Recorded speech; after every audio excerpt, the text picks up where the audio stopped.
Rok zpátky v září 2024 jsem začal spolupracovat s finančním poradcem na jeho YouTube kanálu. V té době řešil jeden velký problém. V podstatě získával zhlédnutí na svých epizodách svého podcastu, nicméně ty zhlédnutí nebyly naprosto relevantní. Například řekněme, že na 8minutovém videu získal 1500 zhlédnutí. Ovšem jeho cílová skupina byli lidé v 55 letech a výše s řády, řekněme, milionů korun. Na té druhé straně on v podstatě získával zhlédnutí, které byly věkově spíše mezi 18 a 35. Tím pádem celá jeho snaha v rámci jeho YouTube kanálu a celkově to snažení v rámci jeho marketingu byly relativně zbytečný.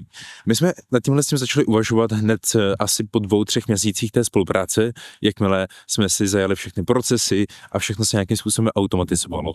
A začali jsme to řešit velmi aktivně. Přemýšleli jsme vlastně nad tím, jaká témata zaujmou více tu cílovou skupinu, jak změnit ten náš obsah, jak ho přizpůsobit té cílové skupině, která přesně pro toho klienta je atraktivní a zajímavou.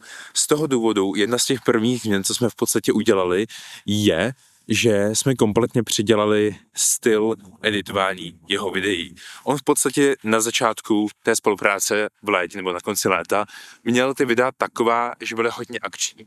A když viděl, že jsem schopen ty videa posunout ještě na další level, tím pádem zlepšit grafiky, přidat další věci, další animace a hromadu super zajímavých dynamických prvků, tak to samozřejmě chtěl i hned vyzkoušet, protože se mu líbilo, že vlastně to vypadá vizuálně velmi hezky.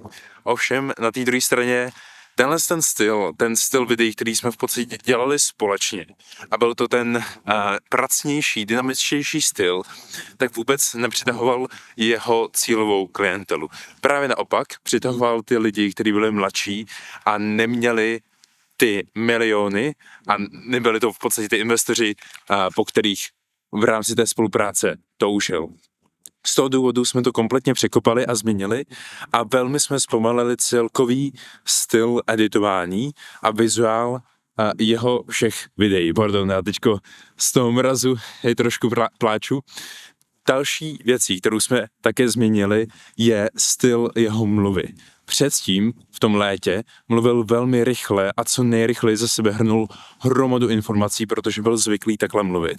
A my jsme to přímo diskutovali společně, že musí schválně zpomalit své tempo řeči o 1,5, 1,7, něco takového, úplně zpomalit z toho důvodu, že ty informace jako takový říká moc rychle. A proto cílové publikum, který je v podstatě starší, jsou to primárně lidé, kteří se blíží k rentě nebo prodali firmu a teďko chtějí pobírat rentu díky investicím, tak v podstatě vnímají celkově ty informace pomalejším tempem a nepotřebují nějaké rychlejší tempo, kdy na ně ten člověk před tou kamerou pohrne hromadu informací najednou, ale naopak ocení spíše pomalejší, komplexnější vysvětlování s větším množstvím detailů, které právě ten poradce může zmínit a rozvést kompletně do detailu.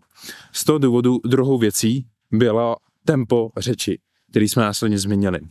Další věcí, kterou nám přímo zodpovědělo vlastně naše cílové publikum díky dotazníku, který jsme udělali, tak bylo délka samotných epizod. My jsme v minulosti vlastně dělali na začátku spíše 15-minutové, 10-minutové díly. Ovšem přímo naše cílové publikum nám v dotazníku zodpovědělo, že by raději ocenilo kratší, třeba jenom čistě 5minutové díly. Tohle jsme dělali asi půl roku. Následně jsme ovšem reálně viděli větší zájem u dalších epizod, například v rovině jako 15 až 25 minut, kde například, řekněme, byl rozbor konkrétních fondů, které nabízí banky a konkrétních akciových fondů, které nabízí banky a jejich hodnocení. Tenhle styl epizody má zhruba 15 až 25 minut a je jeden z nejoblíbenějších vlastně stylů nebo formátů těch videí, který s tímto poradcem děláme. Díky těmto 3 věcem jsme se v podstatě dostali z toho jeho bývalého publika, který bylo v rozmezí 25 nebo 18 až 35 reálně ve většině, tak jsme se dostali s většinou zhlédnutí do toho našeho reálného a cílového publika, což znamená 55 a výš. Nejlépe 45 až 60, asi v tomto rozmezí. Reálně na základě tohohle se nám a letos v létě, což znamená let 2025, ukázaly i velmi hezké výsledky, kdy se klientovi ozval přesně cílový klient, který měl nižší desítky milionů na zainvestování. Přesně mu řekl v tuhle chvíli, kdy ho oslovil, že ho sleduje již delší dobu, snad i rok. Ovšem ve chvíli, kdy viděl jedno konkrétní video, který přesně mluvilo k jeho potřebám, tak ho na základě toho oslovil. Z tohohle hlediska v rámci celkové tvorby YouTube videí nebo obsahu jako takového v rámci organického marketingu je super a je skvělé přizpůsobit se kompletně tím samotným stylem, ať už se jedná o vizuální část, to, jak to video vypadá, nebo způsobem artikulace, komunikace k té cílové skupině, což znamená v podstatě jakým způsobem mluvíte, jakým způsobem se vyjadřujete, jak vypadá vizuál, to všechno ovlivňuje v podstatě tu cílovou skupinu, která se na vás bude chtít dívat. To je asi to nejhlavnější. My jsme jenom díky těmto změnám dosáhli toho našeho výsledku a pokud v podstatě toužíte získat, řekněme, zajímavější klienty skrze obsah nebo právě řekněme klienty na investice, finanční plánování a podobně, tak doporučuji vyzkoušet tyhle změny.